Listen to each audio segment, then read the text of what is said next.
Muchísimas gracias, Giovanni, por tu invitación. Buenas de Dios a todos los que nos escuchan.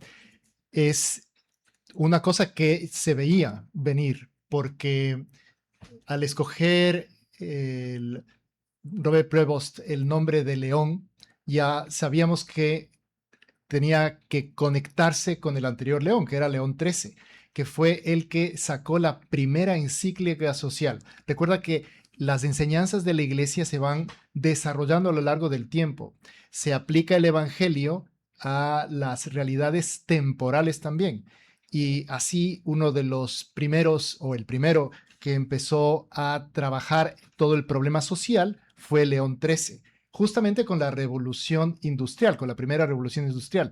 Con lo cual, al ser ahora León XIV, sabíamos que se iba a meter con la doctrina social de la iglesia. Me gustaría decir que la doctrina social de la iglesia es un conjunto de conocimientos que vienen de la observación del mundo actual, de las condiciones, por parte de la iglesia para dar algunas orientaciones.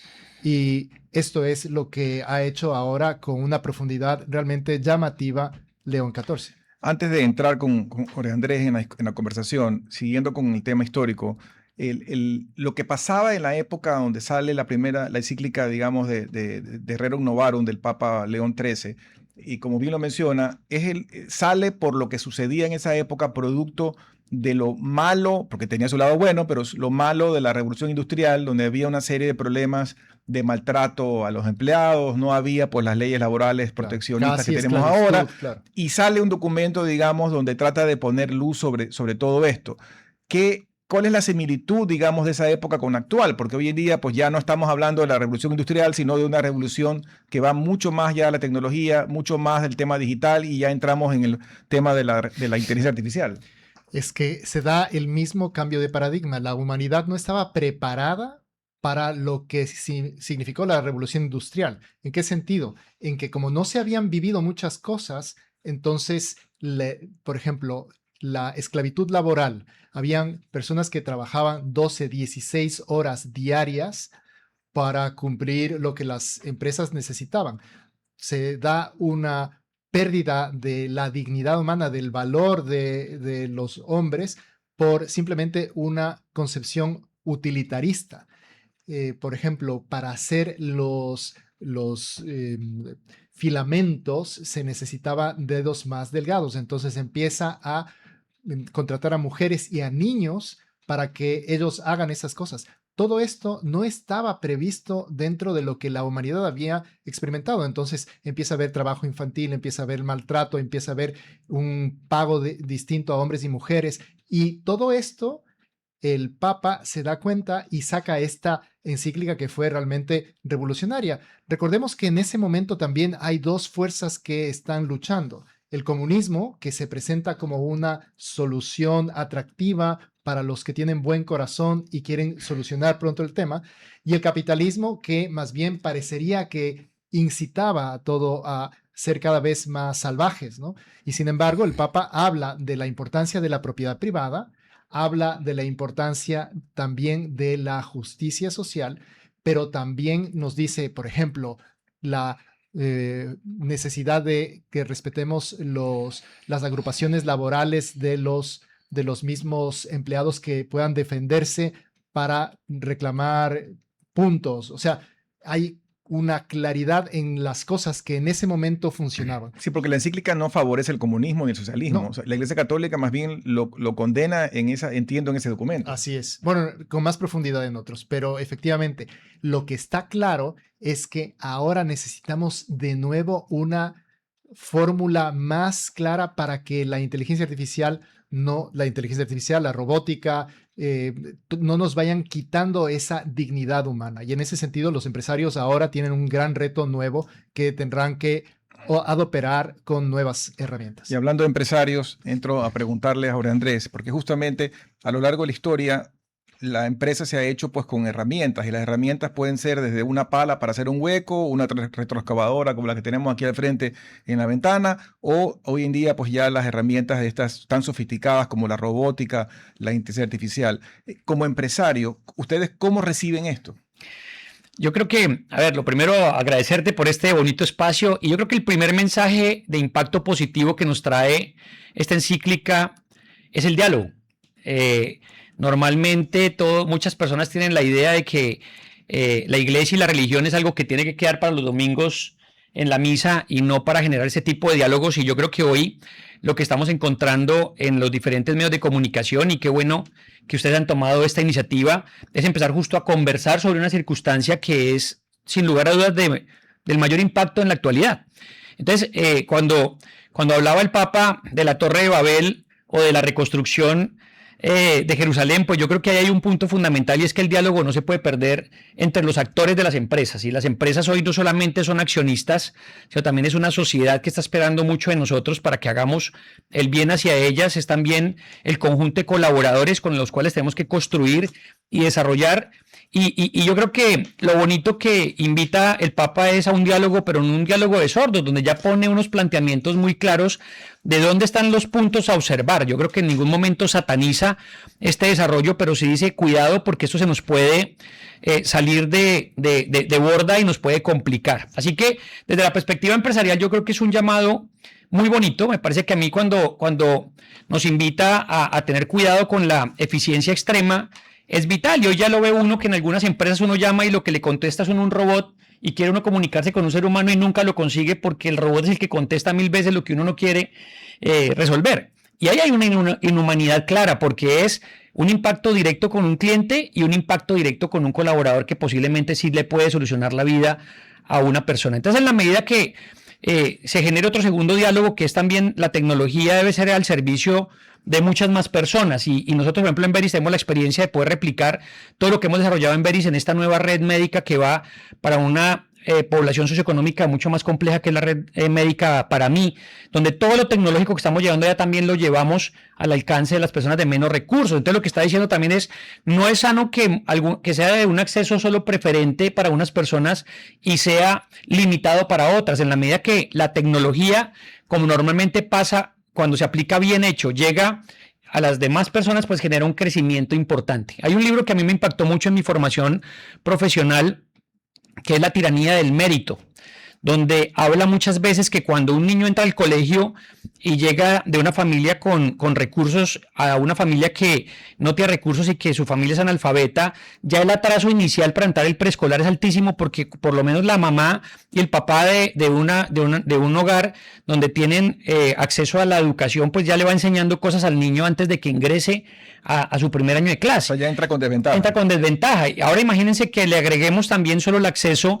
a tecnología, donde se privilegien los esquemas. Entonces yo creo que efectivamente los empresarios, y muchas veces cuando hay una regulación laboral tan compleja, donde la competitividad sin duda en el mundo te está llamando, porque un tema importante es ver qué presión tiene el empresario de cara a lo que pasa en todo el mundo. Entonces dice, ok, aquí el Papa nos está llamando a respetar, a jugar unas reglas de juego claras, pero como que el mundo no las está respetando y eso me puede dejar en algún momento fuera de foco. Yo creo que ahí el Papa vuelve y nos llama al orden a decir, los principios no son negociables y veamos cómo logramos avanzar. Si tú quieres crecer en la compañía y no solamente la quieres rentabilizar, porque es un tema de un equilibrio, lo que puedes hacer es que las personas que están actualmente trabajando también adquieran nuevas competencias, porque si esa expansión se da y es verdadera, esas personas pueden replicar tu trabajo en otras actividades que no son necesariamente las que hoy pasan. Y eso hay ejercicios, y creo que lo bonito es poder hablar un poco con el ejemplo.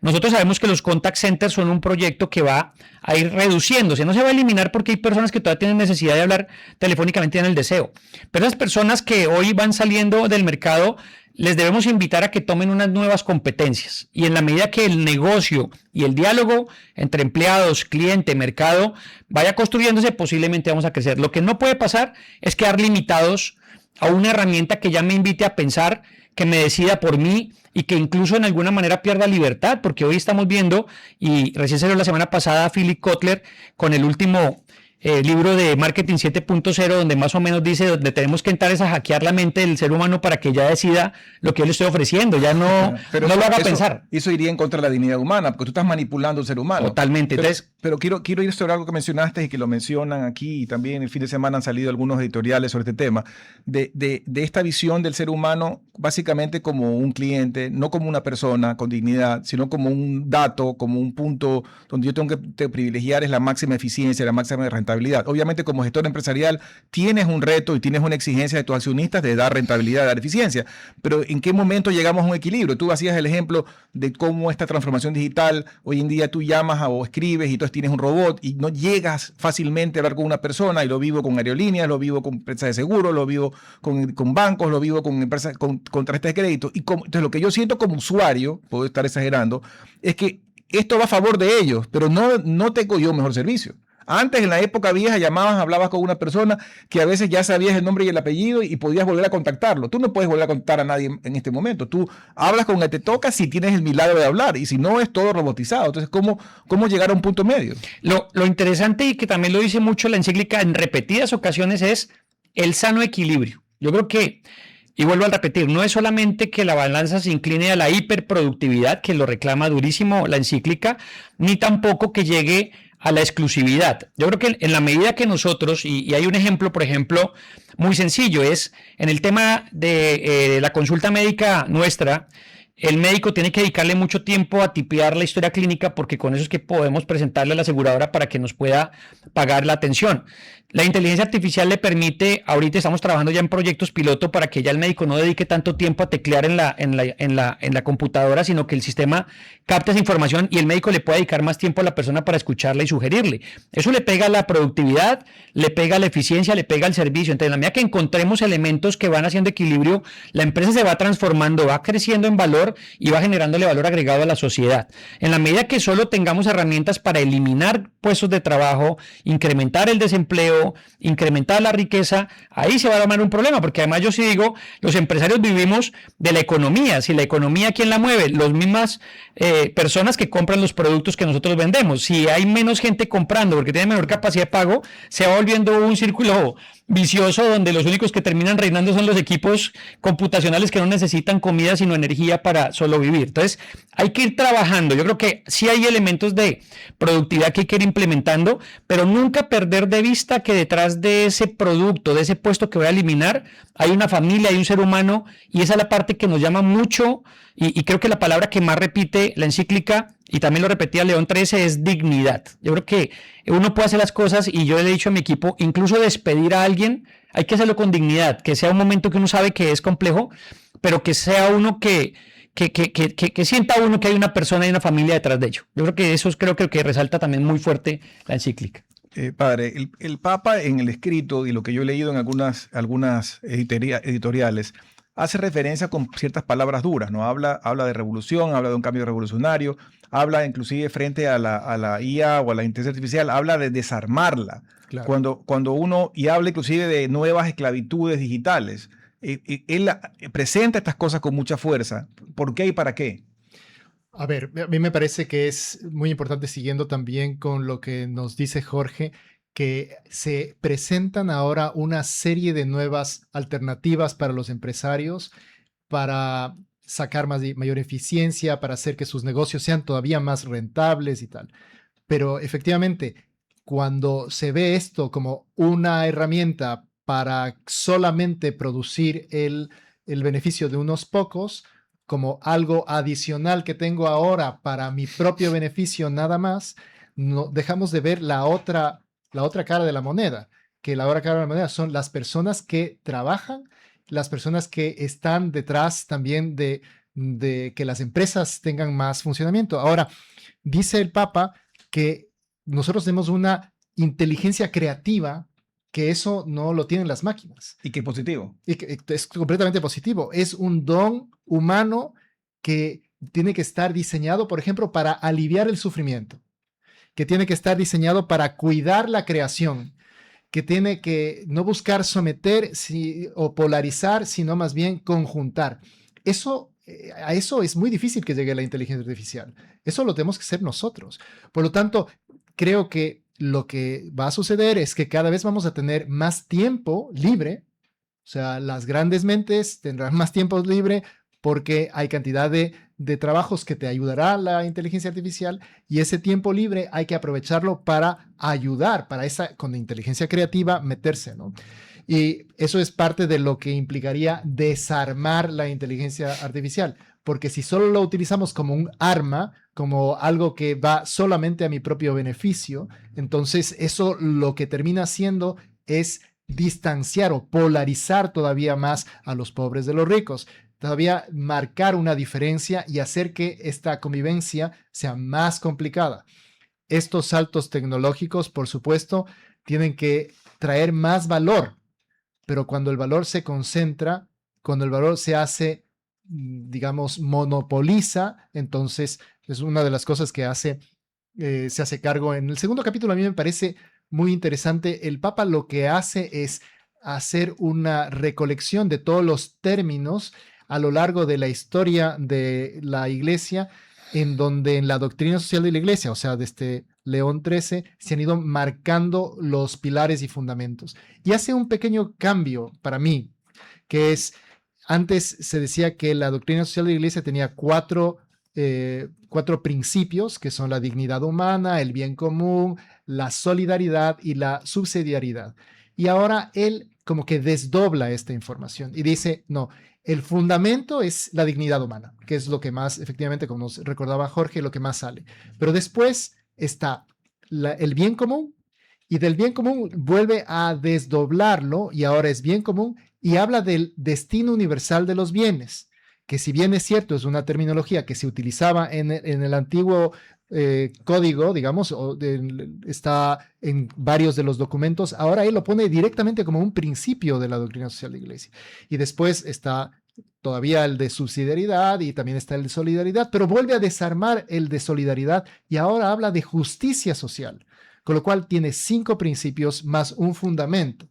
Y esto es lo que los empresarios ahora, es un gran reto. Yo digo empresarios de tecnología, pero también empresarios con sus propios negocios tendrán que ver de qué manera aplican esto en sus vidas, ¿no? Y hablando de la subsidiariedad, también un tema de preocupación es que el Papa León XIII establece pues, estos principios de subsidiariedad como para que el poder no esté concentrado en una cúpula, sino que se disperse inclusive hasta la misma estructura de la Iglesia. Pero lo que se alerta ahora es que estas herramientas tecnológicas fortalecen más que hayan poderes la centralización. Centrales que acumulan el poder, por ejemplo, del control digital, del poder computacional, de la información, de los datos, etcétera, y que genera un problema aún mayor.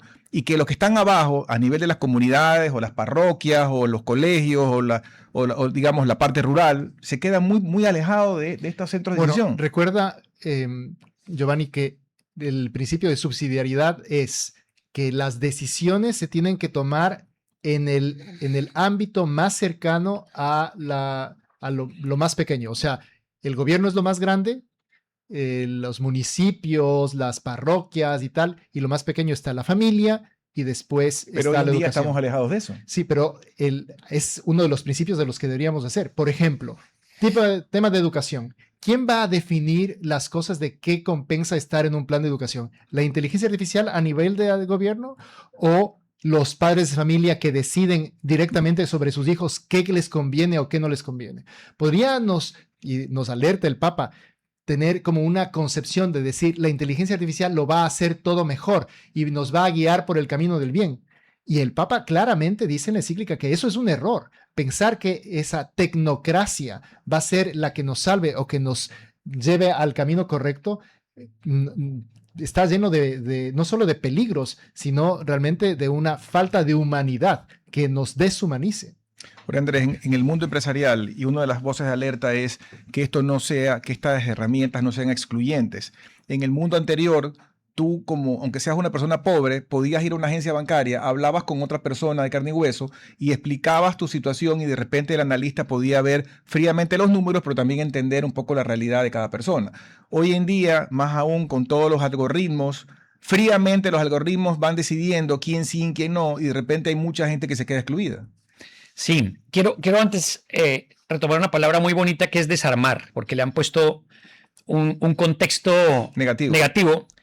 Y de las cosas que dice el Papa en la encíclica es que las cajas negras hay que romperlas, porque la inteligencia artificial no es agnóstica, tiene un sesgo per se. Y si yo no logro descubrir el sesgo con el que fue construida, puedo estar manipulando de manera indirectamente por el uso de la misma inteligencia artificial. Y eso hay que tener mucho cuidado. Hace mucho tiempo, me acuerdo muchísimo cuando Google estaba empezando a trabajar esto, cuando ponían unas fotos a las personas y ponían una persona de raza negra, le ponían tatuajes, le ponían barba, automáticamente las personas lo podían identificar como un ser humano bueno o malo. Y lamentablemente la inteligencia artificial no piensa ni hace preguntas, como las mencionaba el padre Juan Carlos. Entonces, el desarmar no es solamente el desbaratarla, sino interpretar realmente qué está detrás y quién la está construyendo. Cuando tú desbaratas un carro, cuando éramos chiquitos que nos gustaba desbaratar los juguetes, era para ver qué había por dentro, dónde está la batería. Entonces, el desarmar tiene un contexto mucho más amplio que sencillamente el desbaratar o destruir. Me parece que ahí hay un punto importante. Y frente a la pregunta de cómo permitir que se democratice o llegue más personas, lo importante es que esto es una gran herramienta que tiene que tener un muy buen uso. Si uno se pone a pensar, y me acuerdo mis padres cuando recién entraron los celulares que llegaban con esas panelas grandototas y costaban miles de dólares y cada minuto de celular era carísimo. Hoy todo el mundo tiene un celular en sus manos y tiene una herramienta de comunicación que es muy valiosa. La puedes utilizar bien o la puedes utilizar mal. Hoy el acceso a temas en la infancia como pornografía, manipulación de datos y redes sociales es una característica que puede ir mal, pero la herramienta naturalmente trae un incentivo positivo que es que tengamos mayor acceso a la comunicación. En la medida que se democratice la tecnología de una manera mucho más fuerte, que es lo que hoy el Papa también reclama. Hoy la inteligencia artificial está en manos de 2 o 3 y eso es muy peligroso porque se empiezan a generar unos núcleos de poder importantes. Entonces, en primer escenario, nosotros como empresa, incluso en el tema de diagnóstica, no podemos traer una herramienta de inteligencia artificial norteamericana o europea porque las patologías propias tienen un sesgo y por lo tanto si me traigo los sesgos de ellos, las enfermedades propias de la región se van a perder de vista. Tengo que alimentarle correctamente a la inteligencia artificial y eso nos debe llevar a que el costo de la atención también baje. En el tema, por ejemplo, de la medicina virtual, que fue algo de lo que nosotros nos sentimos orgullosos. Nosotros fuimos a la nube 2 años antes de la pandemia y cuando llega la pandemia puedo poner a mis 450 médicos a contestar atenciones de COVID. Es una potencia altísima porque está llegando a una situación donde no puede llegar. El abrir especialistas hoy a zonas rurales donde no tienen acceso a especialidades importantes es un apoyo adecuado hoy. El poder mandar diagnósticos por vía telemática es un gran aporte. En la medida que lo utilicemos bien, va a traer grandes beneficios. El problema es que eso se reduzca a que las grandes corporaciones se adueñen de esa tecnología y de los datos. Y no, ese es un punto crítico. Y no vayan a llevar a un camino para democratizar la información. Yo creo que si el celular se vuelve popular y la inteligencia artificial la aprendemos a manejar, que es lo que advierte el Papa. El Papa dice, cuidado que hay una gran herramienta. Él no está destruyendo la herramienta de inteligencia artificial. Dice, cuidado porque puede ser muy peligrosa. Y es como la pólvora. Con la pólvora puedes abrir carreteras, pero puedes matar gente. Pero en esta misma línea del manipular la información y demás, una de las voces de alerta va en el sentido de que esta herramienta es muy poderosa. Si ya nos hemos quejado de lo que ha pasado de los años 60 en adelante, todo el movimiento, digamos, del advertisement o de las partes comerciales, de cómo se manipulaba a la gente para que consuma una cosa, para que consuma lo otro, inclusive cosas que no eran necesariamente las más adecuadas, las más saludables. Hoy en día, con estas herramientas y con el poder de las redes, vamos moldeando el pensamiento de una forma mucho más compleja y mucho más profunda de la que estamos acostumbrados. Y por eso se habla del poder que puedan tener las 3 o 4 o 5 compañías que manipulan todo esto para ir moldeando el pensamiento del ser humano, inclusive en temas morales. Entonces, ¿cómo defenderse de eso? Bueno, yo te diría que todos estos nuevos retos que tenemos, tendremos que irlos probando en el tiempo, ¿no? Ahora mismo las capacidades de muchos chicos han disminuido. Tú trabajabas en el colegio, me decías, efectivamente yo trabajo en un colegio y, por ejemplo, hablando con la profesora de literatura, me comentaba que la mayor cantidad de alumnas, más que leer un libro, piden resumen. O sea, ya automáticamente van al resumen de los libros porque les es tan fácil acceder a esto. que directamente ni se plantean leer un libro completo. Imagínate lo que va a suceder en los siguientes años, en que tengamos una cantidad de generaciones que vayan perdiendo algunas capacidades que ahora ya están adquiridas por las generaciones anteriores. O sea, la inteligencia artificial nos viene a plantear muchas dudas y muchos cuestionamientos. Tenemos que aprenderlo a hacer en el tiempo. No podemos ahora mismo tener unas soluciones para absolutamente todo. Iremos descubriéndonos en el tiempo, ¿no? Así tenemos, por ejemplo, que en algunos países, como en Inglaterra, ya se prohíbe el uso de tecnología dentro del colegio para que los chicos tengan unos ambientes en los que tienen que utilizar más su cerebro directamente en las cosas que hacen, en las tareas, en intentar abstraer conocimientos, no simplemente preguntar, de tener el dato en la mano, sino de entender las cosas. Son capacidades que ahora serán cada vez más importantes. Por ejemplo, otra cosa que hablaba el otro día con una psicóloga que me pareció increíble es la capacidad de empatía. La tecnología está haciendo que los chicos tengan menos empatía. Y al tener menos empatía, entonces las relaciones entre ellos se vuelven mucho más frías, ¿no? Hace unos días me contaba una persona de otra ciudad que un grupo de amigos mandan de repente a otro chico que se había cambiado de colegio porque le molestaban unas conversaciones y unos ataques a través de unas cuentas ficticias en Instagram y tal. Y claro, ¿por qué pasa eso? Porque la empatía ha disminuido tanto que hacer ese tipo de cosas es como no se ve tan grave de lo que se veía para nosotros, las personas mayores, nos pueden resultar. ¿Por qué se produce? Porque las redes sociales, en este caso, han dado esta nueva herramienta que puede usarse mal. ¿Qué es lo que hay que hacer? Entenderla e intentar poner en todos los ámbitos, porque una cosa que me parece muy interesante de lo que dice Jorge es que no es un ámbito solo en la cantidad de datos que van a tener Anthropic y ChatGPT y OpenAI y tal, sino que hay una cantidad de ámbitos distintos que son la educación, la medicina, la ingeniería, la construcción, o sea, en todos los ámbitos se va a empezar a meter y necesitamos ver cómo ponemos esos límites y esa fórmula para hacerla más humana en cada uno de los ámbitos distintos. Entrando en temas económicos, inclusive se habla de promover un nuevo paradigma económico. Ya en la encíclica anterior de Renovarum habla de esto y habla pues, de los peligros del capitalismo. Ya me están haciendo señales que quiero un corte. Me adelanto, vamos al corte y luego tocamos este tema económico. RTP 96.5, a la conquista del mundo digital. Programas de opinión con referentes de la comunicación. Noticias para contar todo lo que está pasando en todo momento. Una variedad de segmentos con lo que necesitas saber. Todo para mantener a nuestra audiencia y seguidores siempre bien informados. Siempre RTP. Buena compañía. Gracias por regresar con nosotros a su programa Futuro en Acción. Para las personas que recién se conectan, estamos conversando con el padre Juan Carlos Vázquez, sacerdote, rector de la Iglesia San José María y evangelizador digital, y también con el CEO de Veris, Jorge Andrés Wills, sobre esta encíclica muy importante recientemente publicada por el Papa León XIV, Magnificat Humanitas.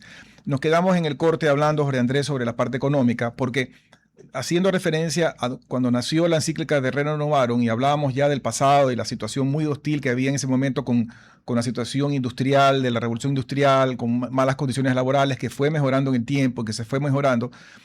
Hoy en día hay muchas leyes protectoras, pero al mismo tiempo hay situaciones críticas de falta de empleo, de inflación.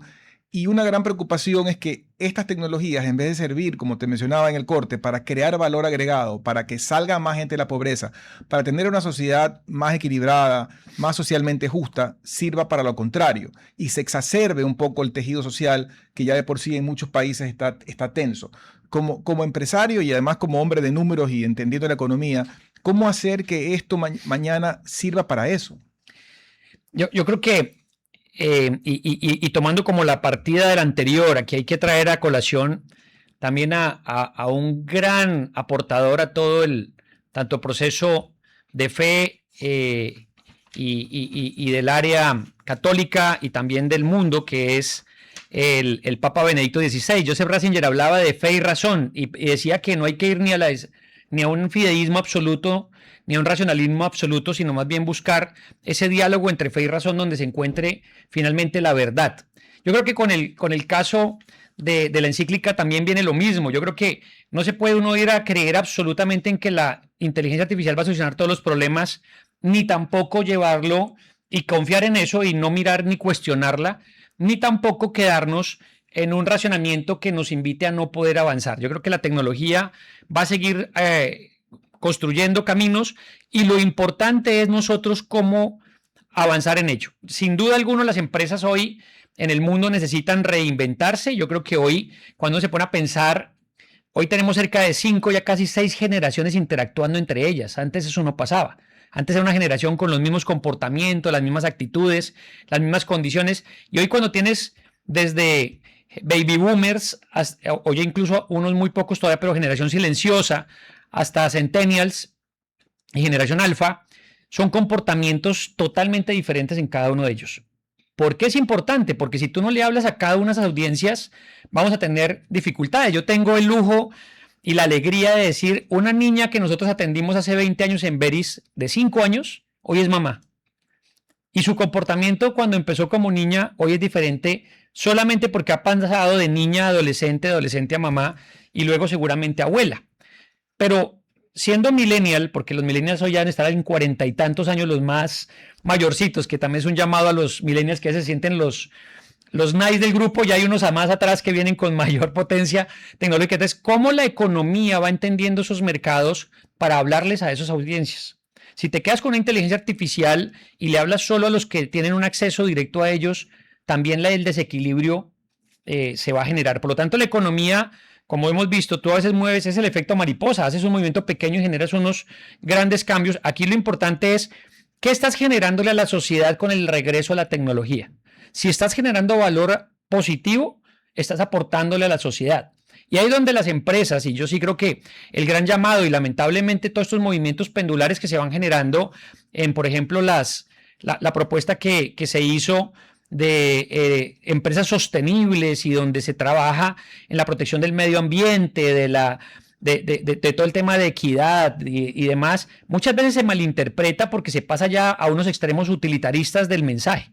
Pero cuando una empresa piensa en realmente si estoy contaminando o no, si estoy devolviéndole a la sociedad en temas de carbono neutro, como por ejemplo lo hacemos nosotros, de devolverle a la sociedad y con todo y eso generas utilidad, posiblemente estás generando valor agregado. Yo creo que ese mensaje también muy superior de santificar el trabajo, santificarse el trabajo y santificar a la sociedad con el trabajo es un elemento que desde la perspectiva de un ateo o de cualquiera, lo debe pensar desde la perspectiva si lo quiere utilitarista, diga, oiga, yo estoy haciendo las cosas bien por mi empresa, estoy entregándole a la sociedad algo que realmente vale la pena y lo que estoy haciendo con quien lo estoy haciendo bien, estoy pagando el salario justo, estoy pagando los deberes de impuestos que corresponden. Entonces la economía per se tiene unos elementos del empresario también que tienen que reflexionarse muy a fondo y es cómo es realmente mi condición de estoy explotándole al sistema para solamente tener un solo objetivo que es enriquecerme.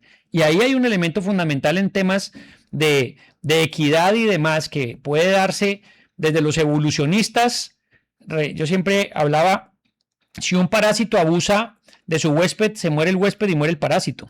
Por lo tanto, ahí no hay una simbiosis. La simbiosis perfecta es cuando el parásito chupa lo suficiente, pero hasta un punto y no lo mata. Y ahí empieza a haber un equilibrio. Entonces, hay unos parásitos que quieren realmente enriquecer y solamente llenar su bolsillo, y eso no es positivo para ningún elemento de empresa. La empresa tiene valor y yo creo que la sociedad hoy sí reconoce que haya una empresa que esté participando activamente en la realidad de su sociedad, de los valores que esté dejando, de si está contaminando o no.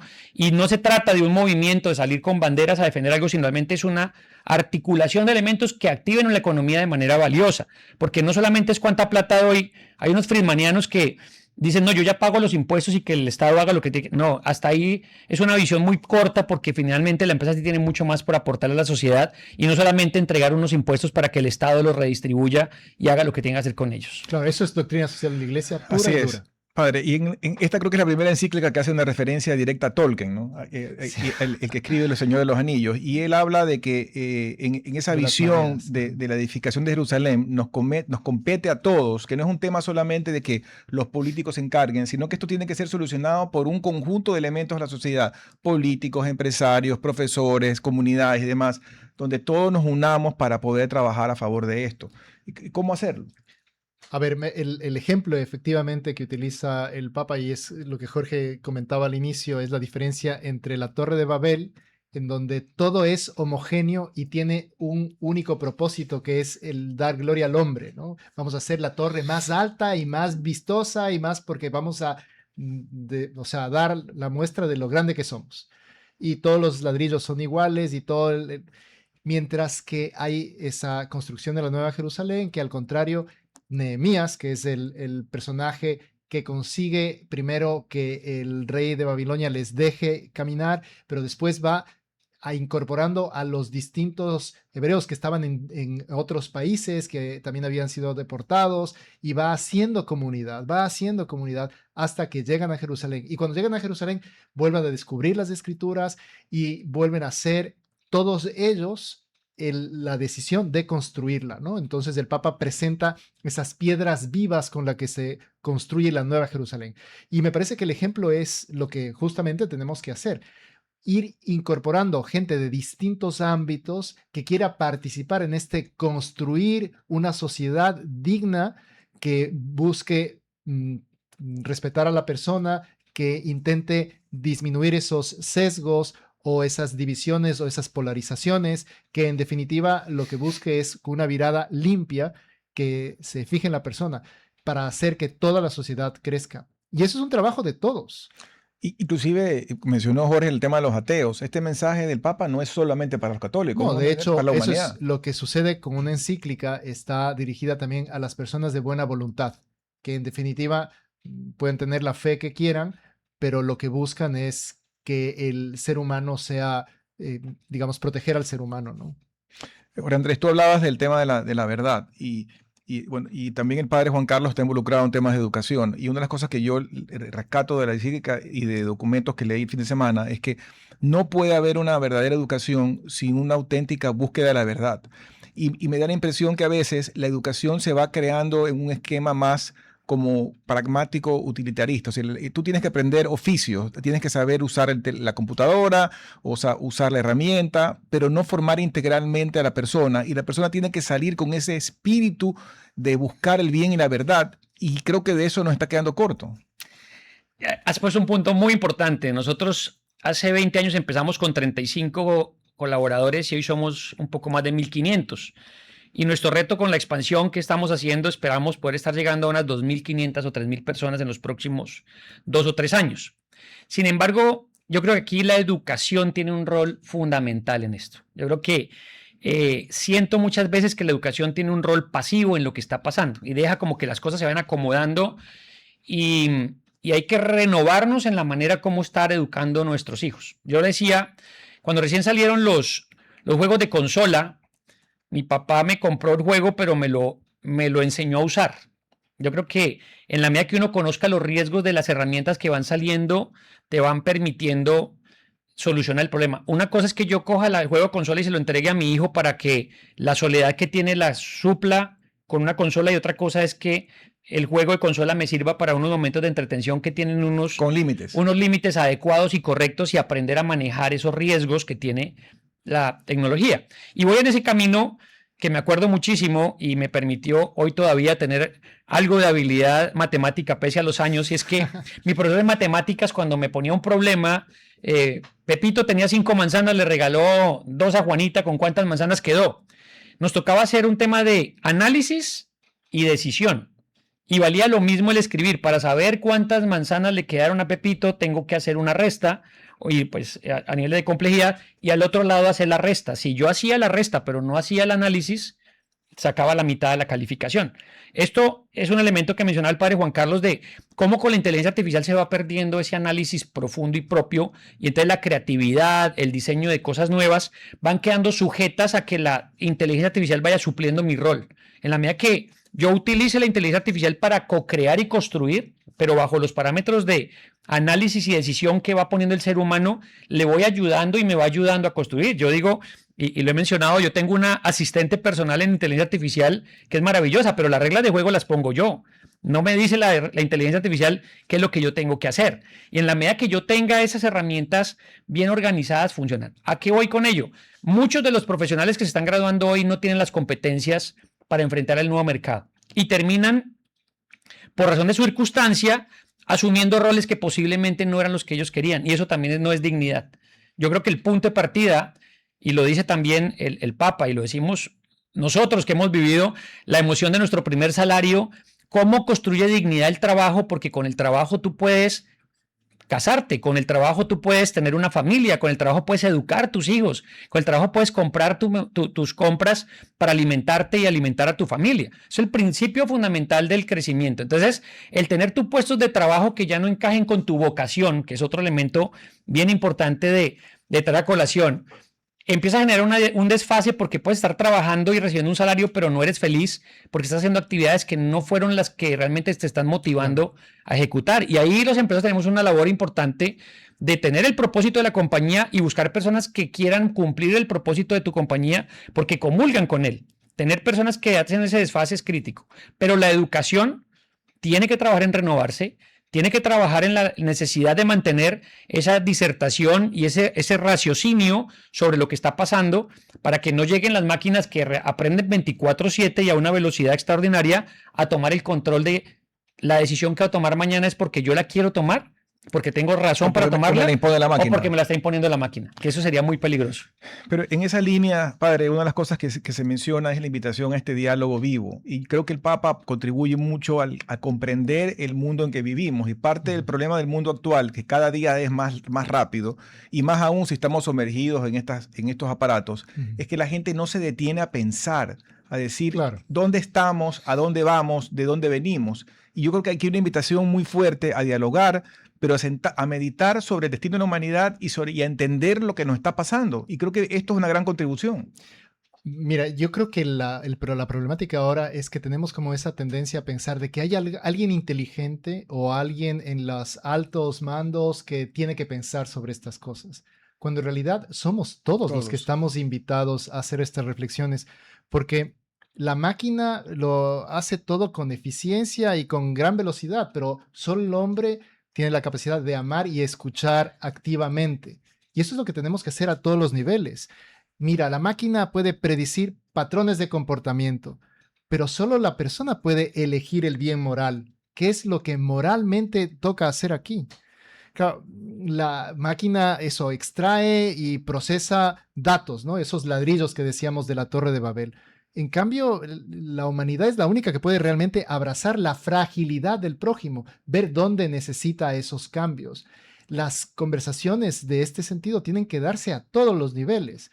Y esta encíclica es una gran oportunidad para que efectivamente se reúnan los grandes, como ya, si yo sé, por ejemplo, que en el Vaticano se reunieron para la generación de este documento, se han ido reuniendo de las grandes empresas, de Anthropic, de Google, de Meta, de tal, para ir ampliando un poco los contenidos de eso. O sea, ha sido un producto de muchas conversaciones y tal, pero también es importante que esté en el nivel medio de los empresarios de aquí. ¿Cómo voy a hacer esto en mi empresa?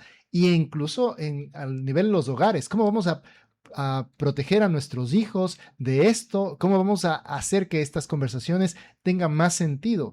Y es importante que estos temas estén siempre en la mesa.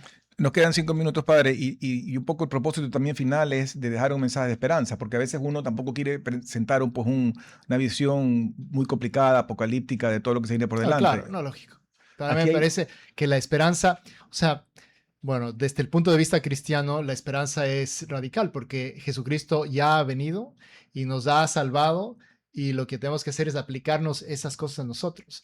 Todo esto que estamos ahora descubriendo y que nos parece tan fantástico, en realidad es algo que Dios Padre ha permitido. Entonces puede terminar todo esto para nuestro propio bien si lo utilizamos de manera correcta. Tenemos un gran reto en la humanidad, pero no olvidemos que ya lo principal está hecho, que es que hemos sido redimidos por Jesucristo y que ya tenemos que aplicarnos eso a nuestra propia vida para alcanzar la salvación. Lo otro son herramientas nada más. Y Jorge Andrés, y hablando de herramientas, a veces el ser humano como que pone mucho peso en la modernidad, ¿no? Como que nos encanta la tecnología, nos encanta hablar del futuro, nos encanta hablar de lo que puede hacerse a nivel tecnológico, pero nos olvidamos de lo tradicional, nos olvidamos de que hay ciertas cosas que vienen de verdades eternas que no van a cambiar sin importar si estás con la IA o con los cohetes en Marte o lo que sea. Entonces, también hay que defender ciertas cosas elementales que no van a cambiar nunca. Sí, sin duda, yo creo que, a ver, y yendo un poco al optimismo, yo creo que hoy en Veris tenemos unos datos muy chéveres de, por ejemplo, predecir la probabilidad que una persona, por sus antecedentes familiares, sus antecedentes personales y su historia de vida, pueda ser diabética en los próximos 10 años. Y puede avisar con tiempo a esa persona que cambie sus hábitos de vida para evitar que una diabetes pueda venir.